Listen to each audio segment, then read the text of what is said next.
Shabbat Shalom and greetings to you all. Now, just when you thought new lows couldn't be reached, the Vancouver Comics Festival has permanently banned a Jewish American-Israeli artist for her previous service in the IDF. Now, she's exhibited there many times before, but this time, I guess someone's feelings must have been hurt, and we always need to protect everybody. And I imagine pretty soon, all productions of, Fiddler on the Roof will be banned, or maybe they'll be encouraged because it shows the removal of and acceptable hatred and contempt for Jews from any area. Now, I think it was Forrest Gump who suggested that stupid is as stupid does. But stupid is not strong enough. The radical acceptance and promotion of anti-Semitism is truly a clear and present danger. Let's stop calling for a ceasefire and rearming of a terror organization bent on the destruction of Israel and start demanding freedom for the hostages, those alive and those dead. And I would suspect there are far more dead than the monsters want you to realize, and I'm probably not supposed to call them monsters. Please God, just return some common sense to humanity. Now, we have, without fanfare, entered the holiday season, but we've done so without calling, for the end of wars, the peace that we should all have with each other, the release of people kept against their will. And holidays always represent certain things. They represent, like in the summer, it's always about camp, it's about travel. And so we're about family. We're coming up on a few holidays that we enjoy with the loved ones in our lives. And we actually had one that I'm sure went pretty unnoticed. It's probably unnoticed just about everywhere in the world except for one place. May 29th was Jerusalem Day. Now, what is that, you may ask? I certainly did. And I found out all about it when I was studying at the Hebrew University of Jerusalem in Israel. Recently moved up to the top list, in the top list of 100 universities of the world to around, 45 or something. On that day, it used to be in the 50s or 60s. On that day, Jerusalem was liberated from the Jordanian occupation after the 6 days of fighting that's been forever since known as the Six-Day War, which took place in June of 1967. It marked the neighboring countries attacking the emerging state of Israel. For many, it's becoming a long ago memory, or one only found in history books. Now, the commonly held view was that Israel was an experiment that managed to survive for about 20 years. However, the armies of Egypt, Jordan, Syria, and Lebanon would now bring Israel to its obvious end. That sounds kind of like something going on today involving Iran.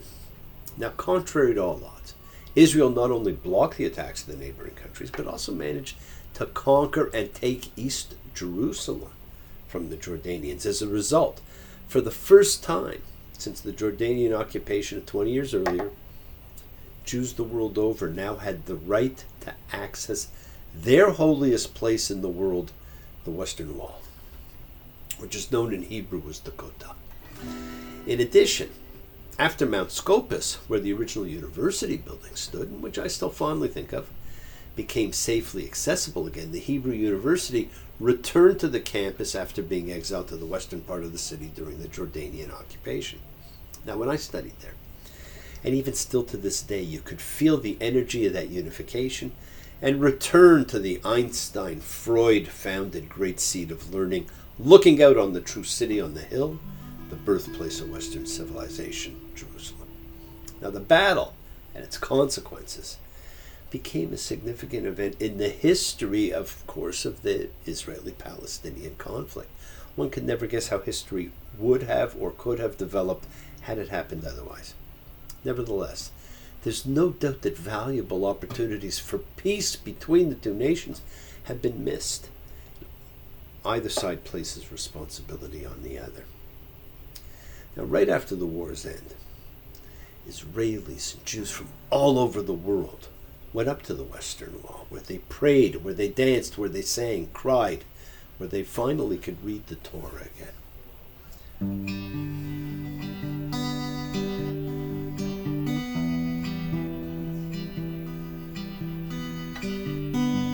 I stand here by the Western Wall. Maybe a little of that wall stands inside us all. I shove my prayers in the cracks. I got nothing to lose, no one to answer back.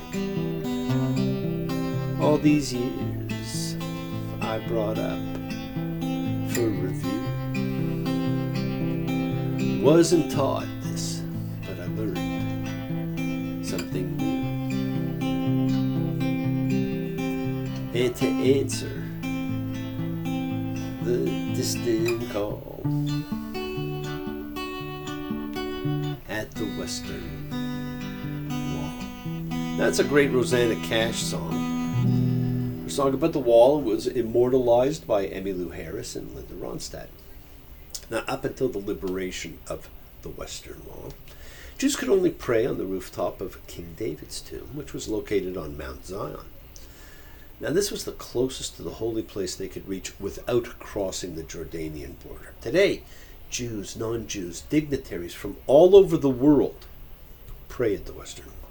Children have their bar mitzvahs. Yes, men and women are separated there. I'm sure many of you can't imagine the time not that long ago that Jews were forbidden from reaching its walls. It is a magical place that I hope you all get to at least once in your life and get to put your little prayer in the wall. Now, the other holiday marked this week, of course, is Memorial Day, a day which honors the more than 650,000 American soldiers, and that's a very important number, and one you'll see in today's reading, who've made the ultimate sacrifice to preserve freedom and democracy. We're now about to enter a new book, the fourth of the 5 books of Moses, the 5 books that make up the Torah, one part of the Old Testament. We do this as we get ready in a week to break for another holiday, the anniversary of the Great Epiphany, Shavuot, June 12th and 13th of this year, Shavuot 7. It is the Feast of Weeks, and it is the 7 weeks, also known as Pentecost, which means 50, because it is the 50th day from the beginning of Passover. It's celebrated as the day that God gave the Torah to the children of Israel at Mount Sinai. Believed to have been in 1312 BCE, 3,300 odd years ago. So let's all gather right now as we come together as a group to honor and pray and observe as a community, putting differences aside as we form a like-minded group, collective consciousness of seekers showing faith, any and all faith, love, any and all love, a true chavura, fellowship expressing our nature of kindness, compassion, thoughts, feelings, hopes, dreams, and wishes that unites us all in this community, house of spirit, Beth Ruach, sharing and bringing light, keeping fear at bay. Even though together, we are always individual in our approach, each connecting in his or her their own way. So once again, go ahead and invite everybody in. Physically, digitally, psychically, emotionally, spiritually, any way at all to gather and share. As we sing from Psalm 133, the Hine Matov, come together. Hine Matov.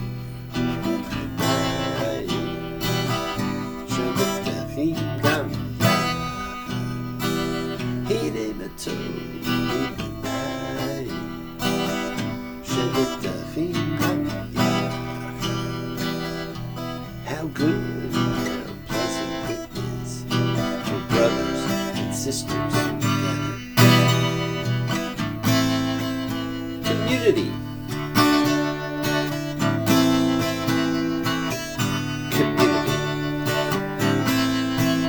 Community. Together. We support each other in this community, and let's all spread love, goodwill, and fellowship to the world.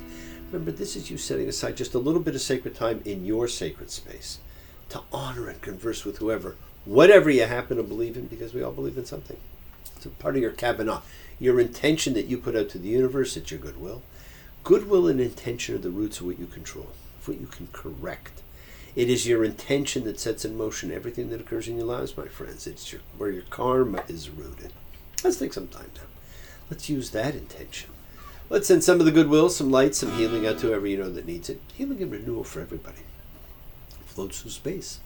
Finding those in need, so send it out for those you know and for the souls and spirits of everybody you love. Let's think of whoever that needs healing and renewal and love, or just plain goodwill. Focus on them. Call their names. It's not just for people, it is for our pets. It is for the earth. It is the healing of the world. the tikkun olam that's part of our spiritual genetic makeup. And a part of the healing of the world is when we send thoughts and energy for health and renewal and goodwill for everybody. They don't have to be sick. It's for those in our hearts and our minds. Let's all send energy out for the people in need everywhere. Special thoughts and prayers for those in need of assistance and for those still being held against their will. We pray for those who need prayer. We don't have to know them. We want health, recovery, good life for everybody around us. For Larry and Elmo. For Froggy, Terry, for Barry, Mary. For Kathy and Marjana. For Carla, Jessica and Mina. For Gabby, Lucy. For Marilyn and Maria. For Charles and Shelley. For Pam, Gloria. For Joan and Maria. For dear Doria and Teresa. For Johnny and Fern. For Ronnie. For Connie. For Tally and Maya. For Tanya and Luke. For Nina, Danny. For all those suffering and in need. Let's not forget to include all the familiars in our lives. All the sacred animal friends everywhere. For everybody you know that's in need. For everybody everywhere. For the whole world. And for Devora. Friends, it is the kindness, the healing wishes, and goodwill and love we all send out. It just circles the world finding those in need. So thank you, each of you, for all you do, for all you care. Because the world is a world of spirit. The spirit, my friends, never dies. Me.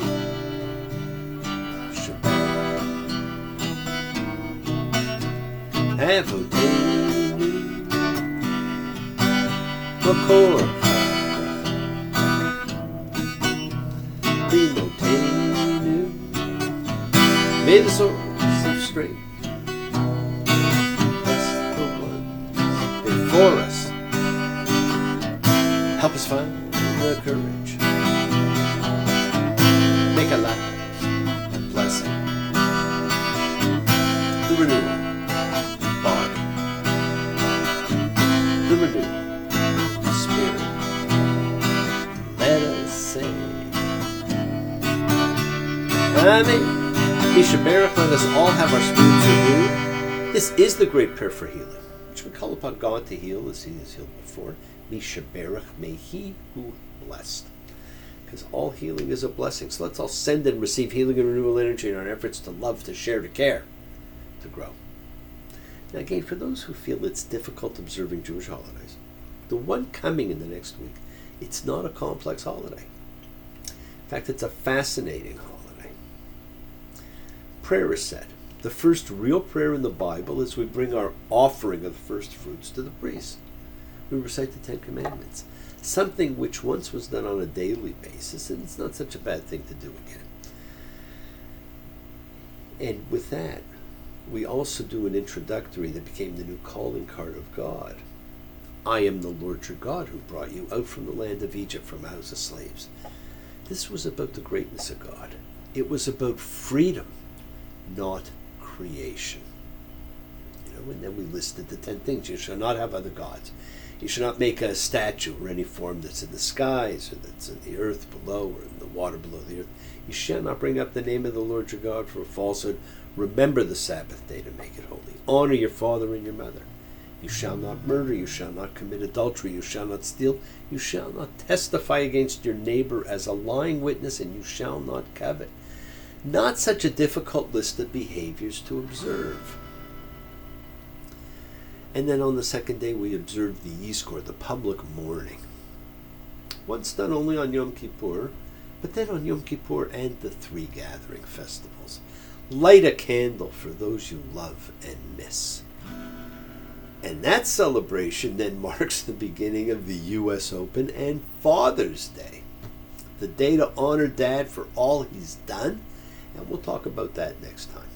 But this week, we do begin a new book. It's this 4th book of the original Bible, which is a book that I believe actually marked the final book of the original. And in it, we're about to meet the most unique generation in history, the wilderness generation.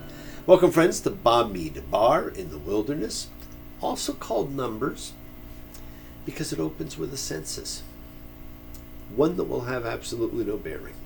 It tells us how many members of each tribe there are. And tribes are more important. Far more important still than people realize. And that's important because the land is going to be apportioned on the tribal basis.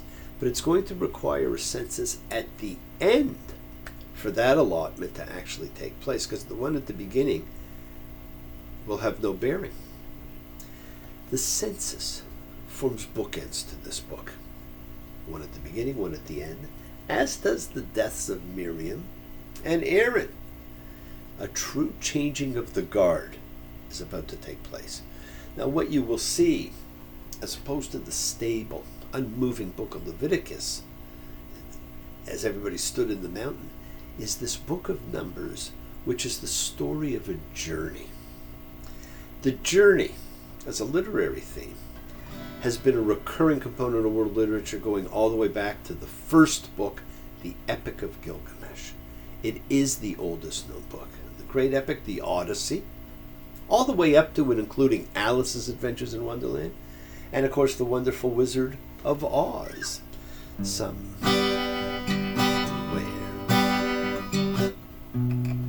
over the rainbow,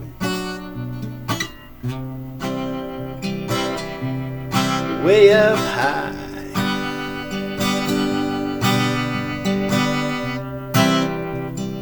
there's a land that I heard of once in a lullaby. Somewhere over the rainbow, skies are blue,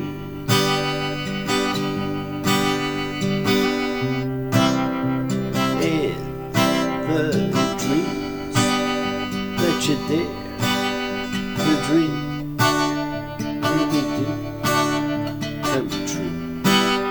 Now, we've all dreamt of that place, and we all love to watch Wizard of Oz every time it's on TV, because it is a true journey that takes us away. The journey reflects real experience, and it is a ready metaphor for human lives. And it is a connector between the world of literature and the world of dreams, in which experiences of journeys are common. The journey in literature can be the experience of an individual or a group. In the book of Numbers, it's both. In the Odyssey, it was both. The journey and the story are how we learn. We learn everything through stories. It's how we live. Some of the greatest stories in the Bible can be found in this book of Numbers. Now, Numbers, and it is a bad name, in the wilderness, much truer to what it's really about, is the story of a people coming to terms with having a constitution of laws forming, coming to terms with their relationship of holiness and with the deity, and forming an actual society with rules and regulations. Numbers 1:1. The Lord spoke to Moses in the wilderness of Sinai in the tent of meeting on the first day of the second month in the second year of their exodus from the land of Egypt, saying. The real journey, my friends, is what's now going to begin.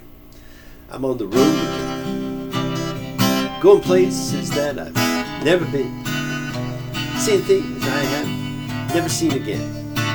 I can't wait to get on the road again. Now, there's an entire nation in movement. There's a visible miracle.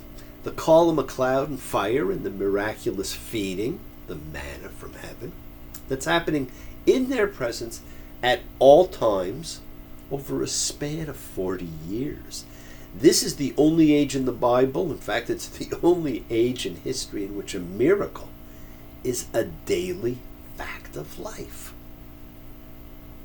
And while there is a destination anticipated, in a future in which some of them will participate and some will not, and in this case actually nobody will, no one really knows where the destination is. And several times before we have seen in the Bible that with God you have to have faith, because he will take you to where he wants you to be, where you need to be. Abraham, perfect example. Their mentality, though, is the mentality of slaves. And there are various groups and individuals among them with an interest in positions of leadership and power, just like in today's society, Doesn't that seem to be just the nature of man? This tells the story of Israel's trek through the wilderness on their way to the promised land. Their failure at the edge of the land and the subsequent 40 years of wandering. It reflects real experiences.